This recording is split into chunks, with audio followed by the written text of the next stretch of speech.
Hello, my dear friends. Ready for another recap? Let's go. Imagine a family trying to leave Egypt before extreme cold reaches them. In this scenario, strange seismic activity causes the ocean floor to open up, which would normally be just a geological curiosity, except that these cracks expose molten lava, which comes into contact with the freezing ocean waters. The result is a violent and sudden evaporation, creating low atmospheric pressure that pulls the temperature down drastically, and all of this happens within a few hours. Meanwhile, in Jordan, the United States Navy is conducting routine exercises with their ships and jets. Everything was going as usual until one of the jets, after completing a routine inspection, prepares to land. Suddenly, a gigantic gas explosion rises from the sea, alarmingly diverting the jet's course. No one understands what's happening at the moment. The pilot struggles to regain control of the damaged aircraft, but without success. In a last-ditch effort, he ejects, but the out-of-control plane collides with a ship. Helicopters and rescue boats are quickly mobilized. They find the pilot already deceased, his body marked by burns. Not long after, a similar explosion hits one of the boats, killing several sailors. In the end, 5 bodies are solemnly placed aboard the ship, and the captain receives a detailed report. They note rising temperatures and more abnormal seismic activity. Decisions are made. Jets are pulled back, the Jordanian fleet is alerted, but a new and even more violent explosion occurs, capsizing the ship and leaving a trail of destruction. Meanwhile, on a trip through the majestic Great Pyramids of Egypt, we find Jack and his family, including Amber and Dylan, exploring the ancient structures, while Diane, the matriarch, hunts for treasures for her antique shop. During the tour, Amber chats with Tariq, a new acquaintance who shares his suspicions about conventional theories of how the pyramids were built. He kind of warns her, suggesting that diving too deep into those theories only leads to confusion. Before Amber can delve further into the conversation, Tariq hurries off with 2 men to a restricted area of the pyramid. Curious, Amber asks the guide about following them, but she's informed that they were paying private respects. Meanwhile, Jack tries to convince Dylan to put down his phone and enjoy the moment more, but Dylan is fully absorbed in an augmented reality game, controlling a bat using only voice commands. After a day full of discoveries and adventures, they all reunite at the hotel to rest and share stories about their individual experiences. Amber doesn't hide her frustration when she realizes the guide didn't mention something curious about the pyramid. It was once the largest man-made structure on Earth. The family decides to look for something to eat and heads toward the hotel entrance. But in a stroke of bad luck, as Jack reaches out to open the door, he barely touches the handle when the glass shatters completely. A powerful earthquake shakes Cairo without warning. Immediately, the family runs outside in search of safety. In the chaos, they spot Tariq and his companions trapped under rubble. Sadly, his friends do not survive the impact, but Tariq, hanging by a thread, is still breathing. Without hesitation, Jack rushes to his aid and quickly frees him from the debris. Together, they find shelter moments before another nearby building collapses. The scene that unfolds is devastating. The city is in chaos, fires everywhere, and ruins as far as the eye can see, with only a few buildings still standing. Amidst this apocalyptic landscape, the family finds an improvised shelter and a still-functioning television. The news they manage to watch brings even more alarming updates. The Arabian Peninsula has shifted, and Dubai has also been hit by a devastating earthquake. Beneath the Red Sea, the ocean has split, and a stretch of more than 1,000 miles now exposes seawater to boiling lava. Tariq, concerned, mentions that he needs to contact his father. At that moment, a military vehicle passes by, instructing American tourists to head to the embassy. But Tariq is skeptical, explaining that the embassy is inaccessible, located at the epicenter of the devastation. He explains that the rapid evaporation caused the formation of a powerful low-pressure system, pointing out on a map the affected areas, where the temperature will drop drastically, making survival almost impossible. Then, the already heavy sky closes completely, and rain pours down on them. Jack, realizing the gravity of the situation, tells the family that it is unlikely they will receive any external help and that they must leave immediately. He suggests they try to reach the airport, a location likely safer and farther from the city's tall buildings. He also insists that Tariq accompany them, assuring that they can attempt to contact his father from there. In their attempt to escape, the family fails to attract the sympathy of any drivers until Tariq, with his convincing manner, stops a van. The driver reluctantly agrees to take them. However, as they head to the airport, the heavy rain quickly turns to snow, a phenomenon never before seen in Egypt.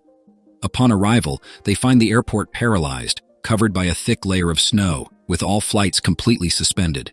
The snowstorm intensifies, and the wind begins to violently shake the parked planes. Frustrated by the gridlock and chaotic situation, the driver gives up and leaves the vehicle. Jack then decides it's time to proceed on foot, determined to find a safe place for his family. After walking a few meters through the snowstorm, a runaway plane crashes onto the runway right in front of them. Terrified but determined to find safe refuge, the family decides to head toward the nearest train station. There, they are lucky enough to catch the last departing train. However, their luck soon proves fleeting. As the train speeds past a fallen tree on the tracks, Dylan loses his balance and falls from the train. Without hesitation, Amber and Jack leap after him, trying to catch up, followed by Tariq and Diane, who also throw themselves into the snow to help. With the family reunited but now stranded in the snow and far from the train, which was disappearing in the distance, the situation seemed desperate. Jack, visibly frustrated, feels the weight of responsibility.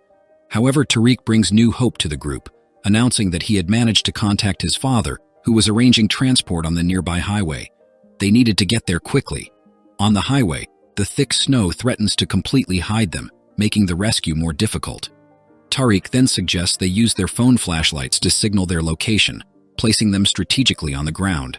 It doesn't take long for a plane to appear surprisingly to rescue them. On board, while trying to warm up, Dylan, intrigued by Tariq's ability to mobilize such a resource, asks who he really is. Initially reluctant, Tariq eventually reveals that his father is the Minister of Defense of Jordan. The revelation is momentarily overshadowed when a gas explosion, followed by a fierce snowstorm with strong winds, hits the plane, causing it to shake violently.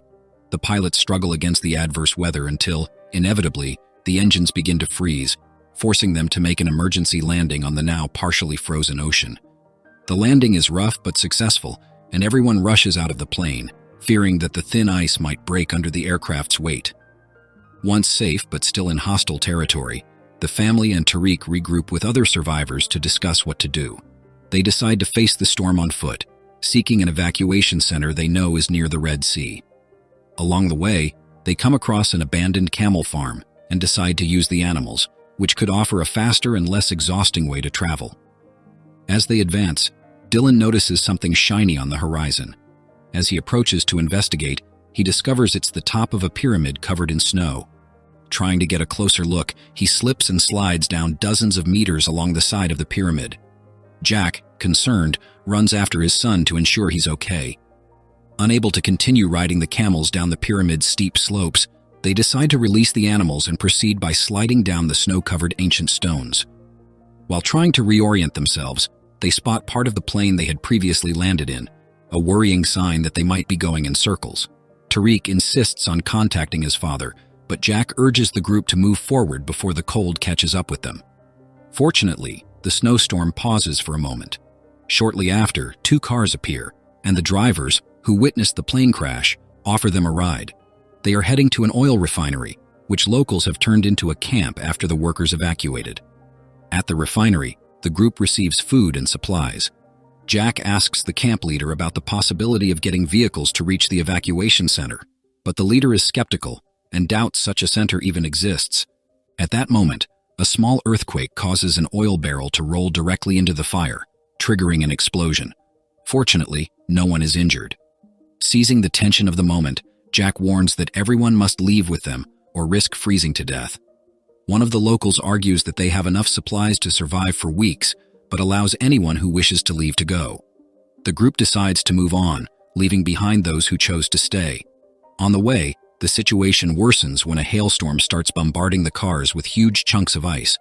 Through the rearview mirror, they see the camp being completely destroyed. Suddenly, the car Jack and Tariq are in is struck by one of those ice chunks and flips over. Despite the accident, they manage to escape unharmed and quickly jump into the other car to continue the escape. However, Amber gets injured when the vehicles collide after the rollover. After driving a few kilometers, the driver of the other car, Captain Kawar, stops, indicating that he spotted a possible extraction point ahead. However, as the storm subsides, they realize they are on the edge of a cliff. The only option is to descend. Dylan suggests using the tow rope so everyone can climb down safely, Kawar, Jack, and Tariq are the first to descend. Amber, nervous, also manages despite her fear. While Diane descends, the truck begins to slide on the ice. The group tries to block the wheels with ice blocks, but as soon as Diane reaches the ground, the vehicle slips and falls. Unfortunately, Kawar, who is nearby, is fatally struck by the falling truck. After the accident, the family and Tariq gather together. After descending the cliff, the group finds a cluster of abandoned cars. Upon checking inside some of the vehicles, they are horrified to see frozen bodies, victims of the storm. Shaken, they quickly leave the area and reunite with Dylan, Simon, and the rest of the group. Simon had found ropes to help bring the car to where they were. With the group reunited, they continue toward the evacuation point. After some time traveling, they finally spot the evacuation point in the distance.